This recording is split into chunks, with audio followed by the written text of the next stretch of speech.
పక్షవాతం యూజువల్గా పెద్దవాళ్ళకి రావడానికి కారణాలు ఏంటో మనం చూద్దాము.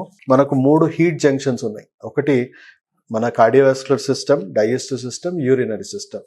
మీ ఆహారపు అలవాట్ల వల్ల, అంటే ఇప్పుడు చూడండి, టైంకి తినకపోయినా మీ శరీరంలో గ్యాసెస్, యాసిడ్స్ అతిగా వస్తాయి.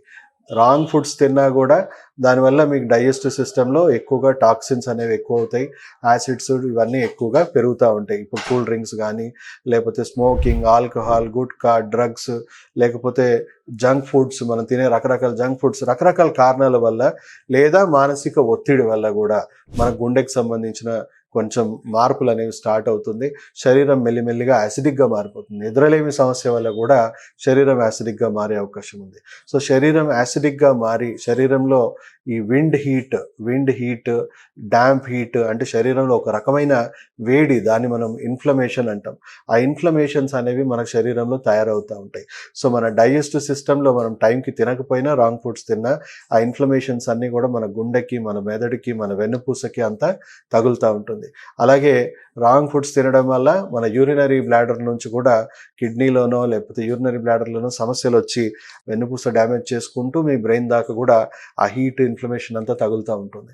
సో దీనివల్ల ఏమవుతుంది, రక్తనాళాలు మెల్లిగా ఆ వేడికి డీహైడ్రేట్ అయిపోయినట్టు అయ్యి ఆ రక్తనాళాలన్నీ కుచించుకుపోవడం స్టార్ట్ అవుతూ ఉంటుంది. సో సెరిబ్రల్ అట్రోపీ అని కూడా అంటాం. సో బ్రెయిన్కి సంబంధించిన సెరిబ్రల్ అట్రోపీ జరుగుతూ ఉంటుంది, రక్తనాళాలన్నీ కుచించుకుపోవడం.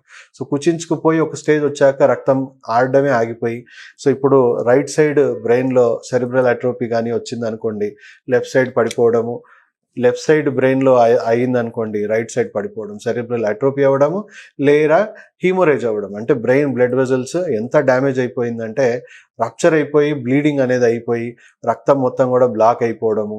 సో దానివల్ల ఒక్కొక్కసారి బ్రెయిన్ సర్జరీ కూడా చేయాల్సి వస్తుంది, ఎందుకంటే ఆ కలెక్ట్ అయిన రక్తం అంతా కూడా మెదడు వాపు తీసుకొస్తుంది కాబట్టి ఇంకా ఎమర్జెన్సీ సిచ్యువేషన్ వచ్చే అవకాశం ఉంటుంది కాబట్టి అలా అవుతుంది. సో వీటి వల్లనే రక్తపోటు రావడము, కిడ్నీ సమస్యలు రావడం అనేది జరుగుతూ ఉంటుంది.